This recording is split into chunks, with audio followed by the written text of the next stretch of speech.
Mientras que Jehová le dijo a Samuel: no mires apariencias, sino mira el corazón. Y David estaba allá lejos, hermano, cuidando las vacas, cuidando allá tal vez los terneros. En Israel había una profesión, y era de que el hijo mayor se lo iba pasando al menor, el otro al más menor, y hasta que llegaban al último, era el último el que cuidaba los animales, el que cuidaba las ovejas, el que cuidaba las vacas. David posiblemente estaba allá en el llano, pero un día el profeta vino y lo ungió. Pero había pasado el tiempo y parece ser que Jehová se había olvidado de la promesa. Pasaron los años y parece ser que Jehová se había olvidado completamente de que lo había ungido como rey. Pero un día levantó un adversario a Saúl, llamado Goliat. Y este adversario lo afrentaba y le decía todos los días que le dieran un hombre. El hombre que tenía que pelear contra Goliat era Saúl, porque era el hombre más alto y era el hombre más fuerte, que sobrepasaba a todos los de la nación de Israel. Pero ¿dónde estaba? ¿Dónde estaba? ¿Dónde estaba este hombre? Estaba escondido, metido en una cueva. Porque sabe, la gente sin Dios tiene temor. Pero Dios había levantado a este hombre para poder exaltar a aquel pequeño que una vez había llamado. Dios había levantado a este adversario a Israel para levantar al que él había ungido sobre el rey. Porque cuando Dios hace promesa, amado, Dios no se equivoca. Y cuando Dios dice algo, su palabra se cumple. Porque la palabra de Dios tiene cumplimiento, aunque usted no quiera, ni aunque yo no quiera. La palabra de Dios se cumple, porque Dios no es hombre, ni hijo de hombre, para que mienta, ni para que se arrepienta. Cuando Dios hable, Dios tiene cumplimiento lo que Él dice. Cuando Dios ha establecido algo, Dios lo cumple, porque esa es la palabra de Dios. Porque Dios no puede mentir como nosotros los hombres, poder hacer muchas promesas, pero no tener un cumplimiento. Cuando Dios ha establecido algo, Dios lo cumple. De manera que levantó a aquel Goliat para que intimidara al pueblo de Israel, y todos estaban temerosos, amedrentados. Casi por 40 días y 40 noches había amedrentado al pueblo de Israel. Pero allá se levantó un jovencito insignificante que nadie lo conocía, que los hermanos dijeron: ¿para qué ha venido? Ha venido a pesquisar la guerra, a ver cómo está la batalla. Pero ¿sabe algo? Este no tenía fuerza, este no tenía armas, este no tenía absolutamente nada. No tenía la experiencia de ser un soldado, no tenía la experiencia de ser un hombre de guerra, de ser un hombre de batalla, de estar adiestrado. Este no tenía la experiencia de ser un gran maestro en teología. Este no tenía la experiencia de haberse capacitado en una gran universidad. Me va entendiendo por dónde voy. Este no tenía la experiencia tal vez, pero ¿sabe algo que tenía?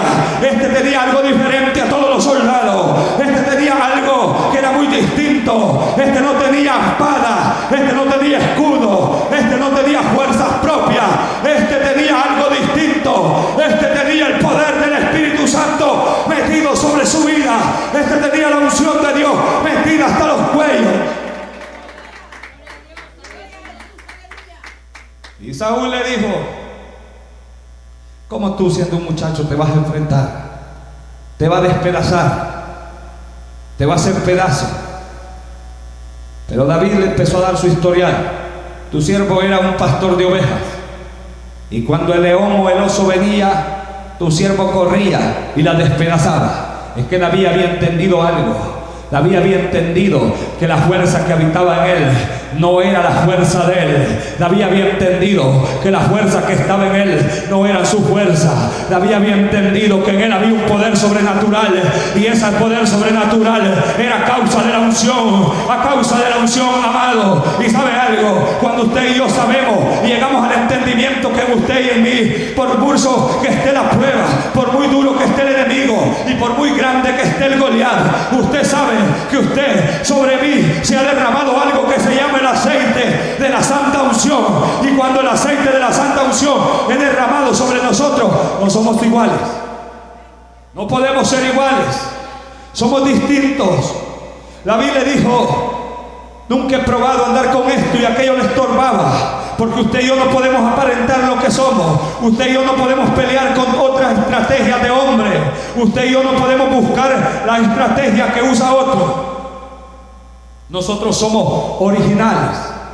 Y cuando nosotros, amados, somos originales, la Biblia dice que David cogió su bolsón pastoril, pasó recogiendo 5 piedras y se alistó para la batalla. Y David era un hombre de fe, porque el gigante le dijo: ¿acaso soy yo perro que vienes contra mí, contra palos, con piedras? Le dijo: cortaré tu cabeza y daré tu carne a las aves del cielo. Yo le pregunto algo. David le dijo: tú vienes contra mí con espada, con jabalina, mas yo vengo a ti en el nombre, dígale al diablo: mas yo vengo contra ti, mas yo vengo contra ti, mas yo vengo contra ti. En esta noche dígale: mas yo vengo contra ti, mas yo vengo contra ti en el nombre que es sobre todo nombre, en el nombre que se mete hasta los huesos, en el nombre que se mete hasta lo más profundo de nuestro ser. En ese nombre, yo vengo en el nombre de Jehová de los ejércitos. Si David le dijo: yo cortaré la cabeza tuya, ¿con qué espada le iba a cortar la cabeza? Si David no andaba espada, si David lo único que tenía era una onda, si David lo único que tenía eran piedras, ¿con qué pues le iba a cortar la cabeza? ¿Con qué? ¿Sabe con qué? ¿Sabe con qué? Con la espada de Jehová, con la espada de Jehová. Es que con Dios, amado, cuando usted y yo caminamos confiando en Dios, David no tenía espada y le dijo: David, yo voy a cortarte la cabeza y voy a entregar tu cuerpo a las aves del cielo, y todo Israel sabrá que hay Dios en Israel. Y todo Israel, ¿sabe? Y todo en este lugar sabrá que hay Dios en este lugar. Y todo en este lugar sabrá que hay Dios. Aquel jovencito había empezado de una forma de confianza en Dios. Dios lo dio a conocer a Israel, porque era necesario que Dios lo diera a conocer a este joven. Pero una vez que Dios lo dio a conocer, el diablo se le había metido a Saúl, porque David, la Biblia dice que se portaba prudentemente y rectamente, y las mujeres cantaban: David mató a sus 10,000 y Saúl a sus 1,000. Y esto lo endiabló a aquel. Uno debe de entender que detrás de uno viene otro que predica mejor. Uno debe de entender que detrás de mí viene otro que está mejor, y así sucesivamente. Uno no puede creer que es el mejor. Entonces, hermano, un día se endiabló Saúl y quiso matarlo. Y entonces David tuvo que empezar a huir y andar en las cuevas. Y la primera gente que se le acercó fueron los endeudados, los afligidos, fueron los de amargura de espíritu. ¿Qué ovejas las que se le acercaron a este? Endeudados. Yo no sé si le decían a David: mira que está en una recesión, debo el carro Camry que agarré hace poco, no hay cómo pagarlo, ya lo entregué. Yo no sé si le decían: estamos en una amargura de espíritu, ni tan siquiera nos quede viendo, porque te podemos matar si es posible, porque estaba en una amargura de espíritu. Y estaba la gente también, los endeudados, los amargados de espíritu y los afligidos.